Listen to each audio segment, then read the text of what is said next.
पाकिस्तान ने भारत से जंग जीत ली, अब हम जीतना चाहते हैं। वज़ीर-ए-आज़म शहबाज शरीफ का अक़वाम मुत्तहिदा में दबंग खिताब। यूएन जनरल असम्बली में खिताब करते हुए वज़ीर-ए-आज़म ने कहा, पाकिस्तान ने भारत के साथ जंगी तैयारों को मलबे का ढेर बनाया। गुरूर में मुब्तला दुश्मन को ज़िल्लत का सामना करना पड़ा। भारत को दिया गया फैसला कुन जवाब तारीख में हमेशा याद रखा जाएगा। फील्ड मार्शल सईद आसिम मुनीर की क़यादत में पाकिस्तान ने भारतीय जारहियत के जवाब दिया। Air chief marshal Zaheer Ahmed Babar की क़यादत में शाहीनों ने दुश्मन को अपनी महारत से ज़ेर किया। सदर ट्रंप मुदाखलत न करते तो मुकम्मल जंग के नताइज तबाहकुन हो सकते थे। पाक भारत जंग रुकवाने पर ट्रंप अमन के नोबेल इनाम के मुस्तहिक हैं। पाकिस्तान अमन चाहता है लेकिन दिफा पर कभी समझौता नहीं करेगा। वज़ीर-ए-आज़म ने मज़ीद कहा कि सिंतास मुआहदे की खिलाफ वर्जी जंग तस्वुर होगी। वज़ीर-ए-आज़म की भारत को तमाम तनाज़ात पर मुज़ाकरात की पेशकश। जनरल असम्बली में वज़ीर-ए-आज़म के खिताब के दौरान पाकिस्तान जिंदाबाद के नारे।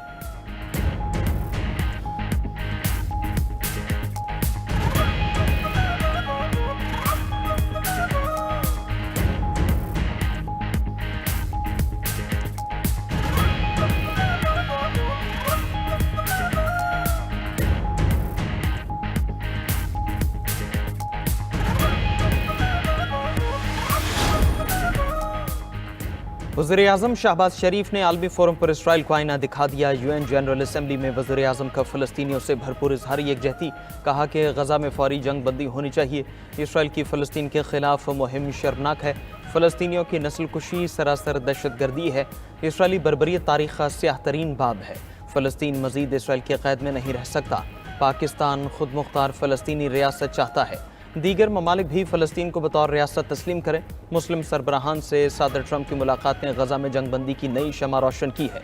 वज़ीर-ए-आज़म शहबाज शरीफ का कश्मीरियों से भी भरपूर इज़हारी यकजहती। कहा कि कश्मीरियों को हक़ खुद इरादियत ज़रूर मिलेगा। वो दिन दूर नहीं जब भारतीय जुल्म का दौर ख़त्म होगा। कश्मीरियों को उनका हक़ मिलकर रहेगा।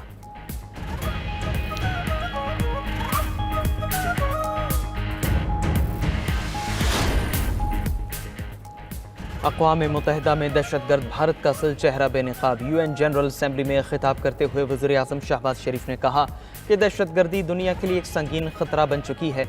पाकिस्तान को आज सरहद पार दहशतगर्दी का सामना है। पाकिस्तान में फितनल हिंदुस्तान दहशतगर्दी कर रहा है। पाकिस्तान को अफगान सरजमीन से दहशतगर्दी का खतरा है। कालादम TTP, BLA और फितनल ख्वारिज दहशतगर्दी कर रहे हैं। अफगान इलाकों से पाकिस्तान में कार्रवाइयाँ हो रही हैं। अफगान बुरी हुकूमत अपनी सरजमीन से दहशतगर्दी का इस्तेमाल रोके। हमारे शहदा की कुर्बानियाँ कभी रायगा नहीं जाएंगी। आखिरी दहशतगर्द के खात्मे तक जंग जारी रहेगी।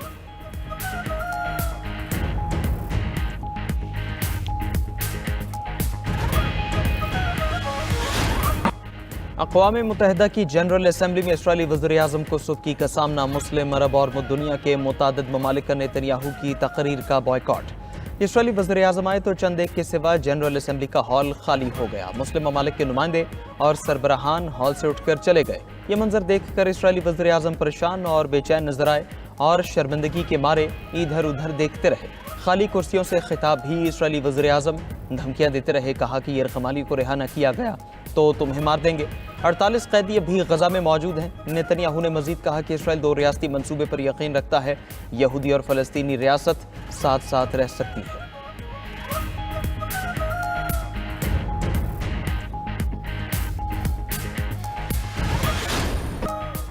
नेतन्याहू की तकरीर के दौरान न्यूयॉर्क की तारीख का बड़ा मुजाहरा। इसराइली वज़ीर-ए-आज़म के खिताब के दौरान अक़वाम मुत्तहिदा के सामने फ़लस्तीनी और अमरीकी शहरियों का बड़ा एहतजाज।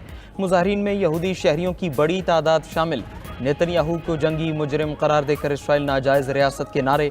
मुजाहरीन ने न्यूयॉर्क की मुतादिद शाहराहों को आर्जी तौर पर बंद कर दिया। कहा कि बहुत हो गया, अब इसराइल और इसकी झूठी जंग को नहीं मानते। मुजाहरीन का अक़वाम आलम से गज़ा में फौरी जंग बंदी कराने का मुतालबा।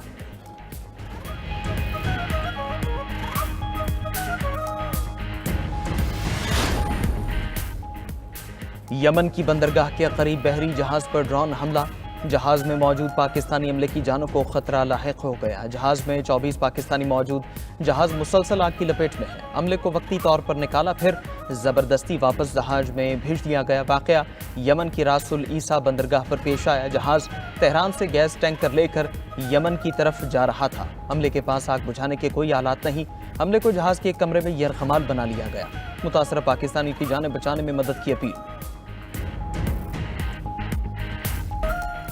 بھارتی کپتان سوریا کمار یادو کو سیاسی بیان دینا مہنگا پڑ گیا۔ انٹرنیشنل کرکٹ کونسل میں پاکستان کے موقف کی جیت۔ آئی سی سی نے سیاسی بیان دینے پر سوریا کمار یادو کو میچ فیس کا 30% جرمانہ عائد کر دیا۔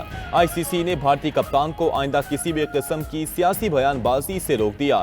دوسری طرف حارث رؤف اور صاحبزادہ فرحان کی بھی آئی سی سی میں پیشی۔ حارث رؤف پر بھی جرمانہ عائد کر دیا گیا۔ حارث رؤف نے میچ کے دوران جہاز گرانے کا اشارہ کیا تھا۔ بندوق چلانے کا اشارہ کرنے پر آئی سی سی کی صاحبزادہ فرحان کو وارننگ۔ بھارتی بورڈ کی شکایت پر حارث رؤف اور صاحبزادہ فرحان آئی سی سی کے سامنے پیش ہوئے۔ آئی سی سی میچ ریفری رچی رچرڈسن نے دونوں کھلاڑیوں سے جشن منانے کے انداز پر وضاحت مانگی۔ صاحبزادہ فرحان نے کہا کہ پختون لوگ ہیں، ایسی سیلیبریشن کرتے رہتے ہیں۔ حارث رؤف نے کہا کہ مجھے بتائیں، آپ کے خیال میں 6-0 کا کیا مطلب ہے؟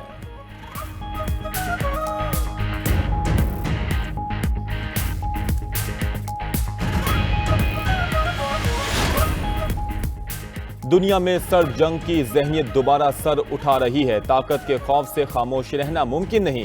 چینی وزیر اعظم لی چینگ کا یو این جنرل اسمبلی سے خطاب۔ کہا کہ چین دنیا میں امن و سلامتی کا مضبوط محافظ رہا ہے۔ ہمیں تمام ممالک کے جائز سلامتی کے خدشات کا احترام کرنا چاہیے۔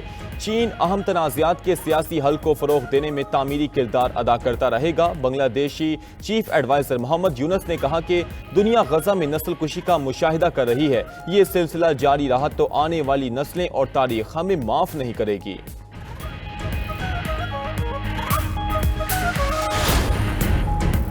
ایران ایٹمی پروگرام پر سفارتکاری کے لیے تیار ہے۔ ایرانی وزیر خارجہ عباس اراغچی کا اقوام متحدہ کی سلامتی کونسل سے خطاب۔ کہا ایران نے امریکہ کے ساتھ بات چیت سے کبھی انکار نہیں کیا۔ امریکہ کے ساتھ مذاکرات شروع کیے تو ہماری ایٹمی تنصیبات پر حملہ کر دیا گیا۔ ایسے حالات میں امریکیوں پر کیسے بھروسہ کر سکتے ہیں؟ ایران پر دوبارہ پابندیوں کے نفاذ کی قرارداد نے سفارتکاری کا راستہ بند کر دیا۔ انٹرنیشنل اٹامک انرجی ایجنسی کے ساتھ مذاکرات سے کبھی انکار نہیں کیا۔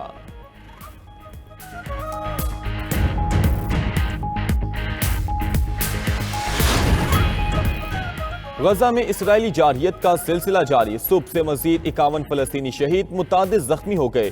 اسرائیلی فوج نے امداد کے منتظر 2 بچوں سمیت 11 افراد کو شہید کر دیا۔ غزہ شہر میں بھی اسرائیلی حملوں میں تیزی آ گئی۔ اکتوبر 2023 سے شہداء کی مجموعی تعداد 65,539 ہو گئی۔ امریکی صدر ٹرمپ کا کہنا ہے کہ اسرائیل کو مغربی کنارہ ضم کرنے کی اجازت نہیں دوں گا۔ بہت ہو گیا، اب رکنے کا وقت ہے۔ غزہ کی صورتحال پر نیتن یاہو سے اچھی بات چیت ہوئی۔ عرب اور اسلامی ممالک کے رہنماؤں سے بھی گفتگو کی ہے۔ غزہ سے متعلق معاہدے کے قریب ہیں۔